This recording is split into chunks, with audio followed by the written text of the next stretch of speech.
మహబూబాబాద్ జిల్లా కురవి మండలం లక్ష్మారెడ్డి ఫంక్షన్ హాల్లో డోర్నకల్ ఎమ్మెల్యే డిఎస్ రెడ్జనాయక్ అధ్యక్షతన టీఆర్ఎస్ ఎమ్మెల్సీ ఎన్నికల సమావేశం నిర్వహించారు. ఈ సమావేశానికి ముఖ్య అతిథులుగా మంత్రులు సత్యవతి రాథోడ్, ఎర్రవెల్లి దయాకర్ రావు, ఎంపీ మాలోత్ కవిత పాల్గొన్నారు. టీఆర్ఎస్ సంక్షేమ పథకాలే పల్లా రాజేశ్వర్ రెడ్డిని గెలిపిస్తాయని మంత్రులు తెలిపారు. అదేవిధంగా 50 మంది ఎమ్మెల్సీ ఓటర్లకు గాను ఒక ఇన్ఛార్జిని నియమించామని ఎంపీ మాలోత్ కవిత తెలిపారు. ఈ కార్యక్రమంలో జిల్లా గ్రంథాలయ సంస్థ చైర్మన్ గుడిపూడి నవీన్ రావు, డోర్నకల్ యువ నాయకులు రవిచంద్ర, ఎంపీపీ అరుణారాంబాబు, జెడ్పీటీసీ శారదా రవీందర్, మహబూబాబాద్ జిల్లా పరిషత్ చైర్మన్ అంగోత్ బిందు కుమారి తదితరులు పాల్గొన్నారు. ముఖ్య అతిథులు గౌరవనీయులు రాష్ట్ర పంచాయతీరాజ్ శాఖ మంత్రులు ఈ జిల్లా బిడ్డ ఎర్రబెల్లి దయాకర్ రావు గారు, గౌరవనీయులు పార్లమెంట్ సభ్యులు కవిత గారు, మన గౌరవనీయులు జిల్లా పరిషత్ చైర్పర్సన్ కుమారి అంగోత్ బిందు గారు, గౌరవనీయులు మన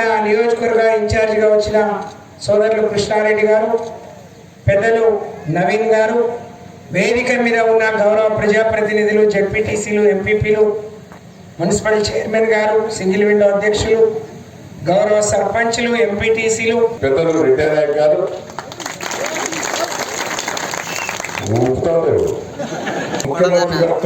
ఎప్పుడు అభినందనలు పొందుతున్న మా సోదరి సత్యవతి రాథోడ్ గారికి,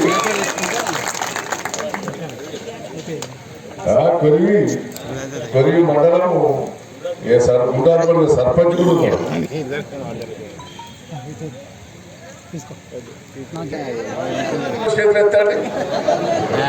మనిషి పల్లా రాజేశ్వరి బిడ్డ జడ్పీ చైర్మన్ బిందు గారికి, మా బావగారు నవీన్ రావు గారికి, పెద్దలు కృష్ణారెడ్డి గారు, అద్భుతంగా పనిచేస్తున్న పెద్దలు గౌరవనీయులు శ్రీయుతులు ఎర్రవెల్లి దయాకర్ రావు గారు,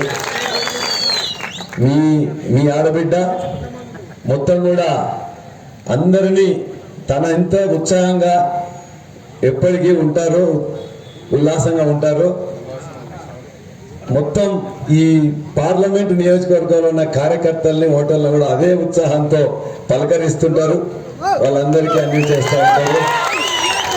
మా మాలోత్ కవితా నాయక్ గారు అక్కనే కదా మరి ఇంజనీరింగ్ చదివి సేవాభావంతో రాజకీయ సంస్థ చైర్మన్ గుడిపూడి